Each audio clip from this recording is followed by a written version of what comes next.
नौजवान गाड़ी पर दिख रहे हैं।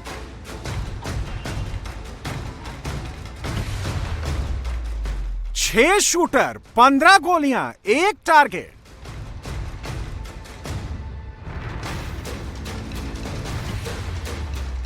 दिन दहाड़े मुख्तार के शूटर का मर्डर।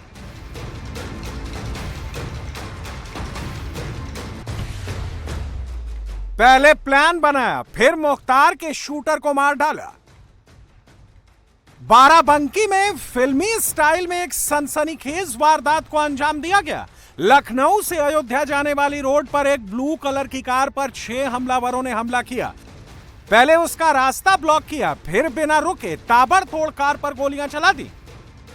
सड़क से लेकर कार तक गोलियां हर जगह धसी हुई थी। चलती हुई सड़क पर इस गोलीबारी से दहशत फैल गई। जो जहां था डर के मारे वहीं रुक गया। पुलिस जब मौके पर पहुंची तो ड्राइविंग सीट पर एक बेजान लाश पड़ी हुई थी। पुलिस ने जब इस शख्स की पहचान मालूम की तो पता चला कि यह मुख्तार अंसारी का शूटर शोएब किदवई और बॉबी है।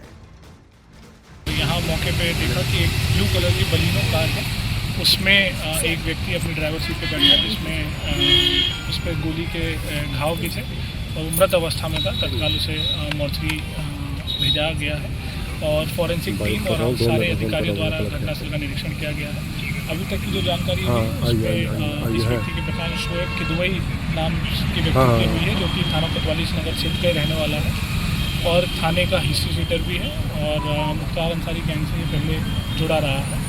इस पर करीब 5 से अधिक मुकदमे भी हैं, गैंगस्टर आदि, हत्या, बलवा सभी के मुकदमे हैं। बॉबी कौन था? मुख्तार अंसारी से इसका क्या संबंध था? इसकी क्राइम फाइल के पन्ने भी खंगालेंगे, लेकिन पहले इस घटना के बारे में आपको बताते हैं।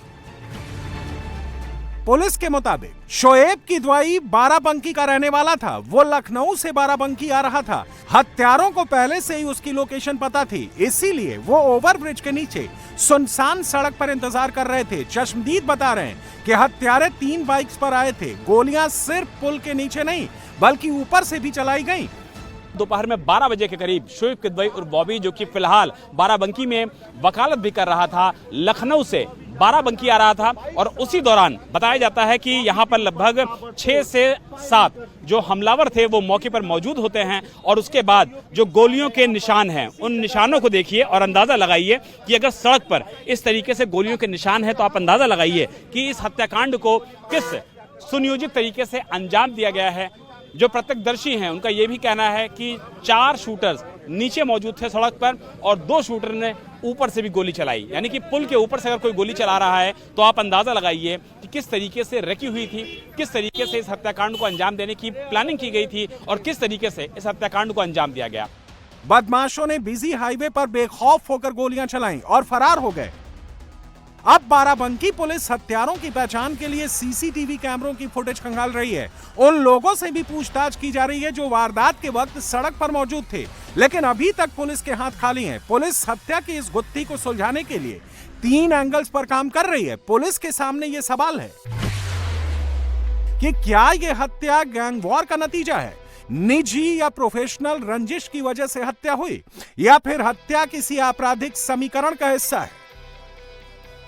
हत्यारों ने बीच सड़क पर सनसनीखेज वारदात करके बाराबंकी की कानून व्यवस्था को चैलेंज किया है, इसलिए पुलिस जल्द उन शूटर्स को कानून के दायरे में लाने में जुट गई है। पुलिस अब शोएब किदवई और बॉबी की हिस्ट्री शीट भी देख रही है। यह पता लगाने की कोशिश कर रही है कि बॉबी की दुश्मनी किस किस से थी। शोएब किदवई मुख्तार अंसारी का शार्प शूटर था। उस पर 5 से ज्यादा मुकदमे थे। इसमें हत्या, रंगदारी जैसे मुकदमे हैं। शोएब पर गैंगस्टर एक्ट भी लग चुका है। उस दौर में जब मुख्तार अंसारी की दहशत थी तब बॉबी उसके करीबी लोगों में से एक था। उसके एक इशारे पर जान लेने का काम करता था। लखनऊ के चर्चित जेलर हत्याकांड में शोएब किदवई का नाम सामने आया था। 4 फरवरी 1999 को जेलर रमाकांत तिवारी की हत्या हुई थी। हत्या तब हुई जब वो डीएम के साथ मीटिंग करके लौट रहे थे। राजभवन के पास उन पर ताबड़तोड़ गोलियां बरसाई गईं। इस हत्याकांड में मुख्तार अंसारी समेत 12 लोग आरोपी थे। इसमें से एक आरोपी शोएब किदवई भी था। हालांकि बाद में उसे इस मामले से बरी कर दिया गया।